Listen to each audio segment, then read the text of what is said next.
Hi friends, my name's Jordan, and I'm 1,000 books before kindergarten graduate. When I was your age, I loved reading books just like you. And guess what? Listening to this book today counts towards your 1,000 books before kindergarten challenge. If you like this book, you can watch and listen to it over and over again. Each and every time counts towards that 1,000 books before kindergarten challenge. If I was able to do the challenge when I was your age, I know that you can do it too. So you got this. Are you guys ready for a story? Today we're going to be reading Owl Moon by Jane Yolen and illustrated by John Schoenherr. And this book actually also did win the Caldecott Medal. So make sure, if you have the copy of the book, to please follow along. Let's get started. Owl Moon.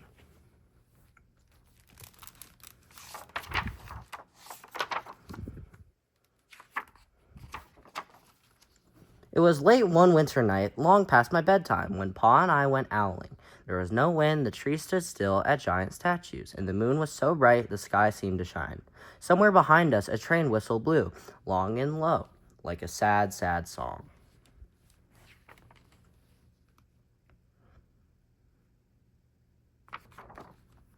I could hear it through the woolen cap Pa had pulled down over my ears.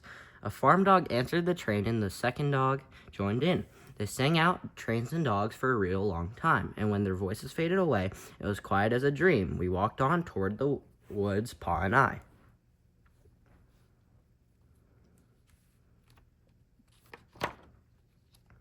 Our feet crunched over the crisp snow, and little gray footprints followed us.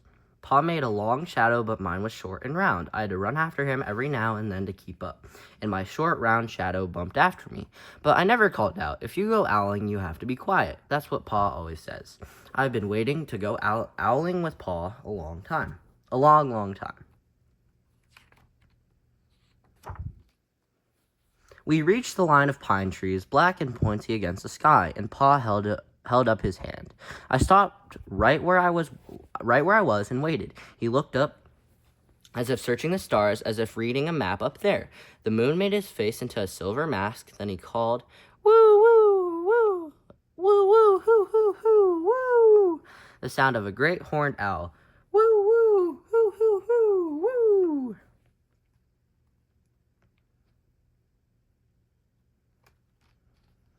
Again he called out, and then again. After each call he was silent, and for a moment we both listened.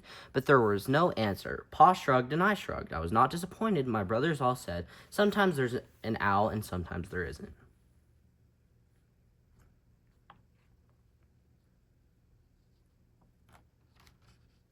We walked on. I could feel the cold as if someone's icy hand was palmed down on my back, and my nose and the tops of my cheeks felt cold and hot at the same time, but I never said a word. If you go owling, you have to be quiet and make your own heat.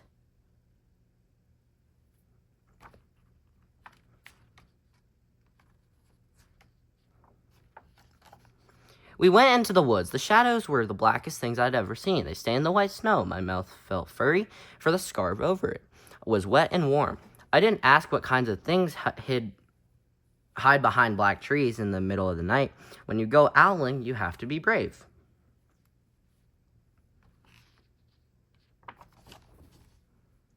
Then we came to a clearing in the dark woods. The moon was high above us. It seemed to fit exactly over the center of the clearing, and the snow below it was wider than the milk in a cereal bowl.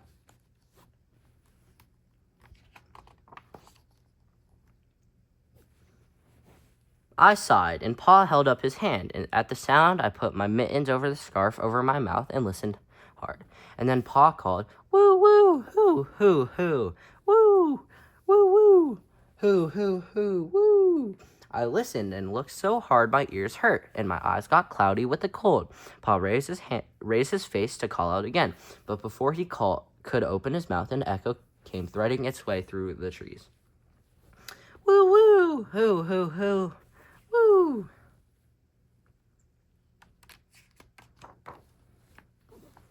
Pa almost smiled. Then he called back, "Woo, woo, hoo, hoo, hoo, woo," just as if he and the owl were talking about supper or about the woods or the moon or the cold. I took my mitten off the scarf off my mouth, and I almost smiled too.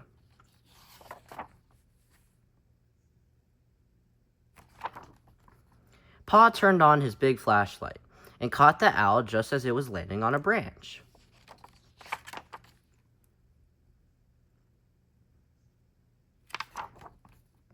For 1 minute, 3 minutes, maybe even 100 minutes, we stared at one another.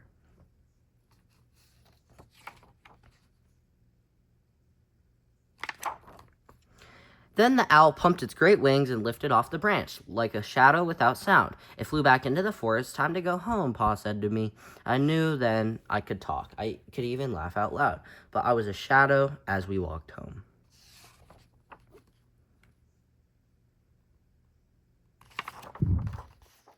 When you go owling, you don't need words or warm or anything but hope. That's what Pa says, the kind of hope that flies on silent wings under a shining owl moon. The end. Thank you guys so much for listening to Owl Moon, and please make sure to leave a comment down below to let us know how you like the book, and if there's any future books you would like us to read. Thank you guys so much for listening. Bye!